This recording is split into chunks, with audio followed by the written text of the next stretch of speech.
Hi friends, இன்னைக்கு நம்ம இந்த வீடியோவில் சாய்ஸ் ஃபில்லிங்னா என்ன, சாய்ஸ் ஃபில்லிங் எப்படி பண்ணுறது அப்படிங்கிறதுக்கான டீட்டெயில்ஸ் பற்றி தான் பார்க்க போகிறோம்.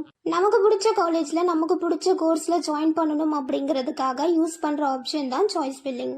எல்லா டைப்ஸ் ஆஃப் கோர்ஸுக்குமே சாய்ஸ் ஃபில்லிங் யூஸ் பண்ணலாம். For example medical, paramedical, engineering and degree இந்த மாதிரி எல்லா கோர்ஸுக்குமே சாய்ஸ் ஃபில்லிங் யூஸ் பண்ணலாம்.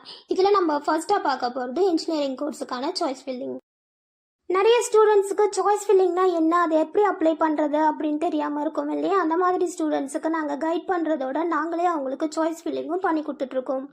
நம்ம ட்ரஸ்ட் மூலிமா நீங்கள் சாய்ஸ் ஃபில்லிங் பண்ணுறீங்க அப்படின்னா, சாய்ஸ் ஃபில்லிங்கில் உங்களுக்கு நம்ம டைப் காலேஜஸ் ஏதாவது அலர்ட் ஆயிடுச்சு அப்படின்னா உங்களுக்கு நாங்களே டைரக்ட் அட்மிஷன் பண்ணி கொடுக்கறதோட ஸ்காலர்ஷிப் சப்போர்ட்டும் பண்ணி கொடுப்போம். ஸோ ஃப்ரெண்ட்ஸ், உங்களுக்கு சாய்ஸ் ஃபில்லிங்கில் ஏதாவது டவுட் இருக்குது இல்லை சாய்ஸ் ஃபில்லிங்கை பற்றின டீட்டெயில்ஸ் ஏதாவது வேணும் அப்படின்னா நீங்க ஸ்கிரீன்ல தெரியுற நம்பருக்கு கால் ஆர் வாட்ஸ்அப் பண்ணி கேட்கலாம். தேங்க்யூ.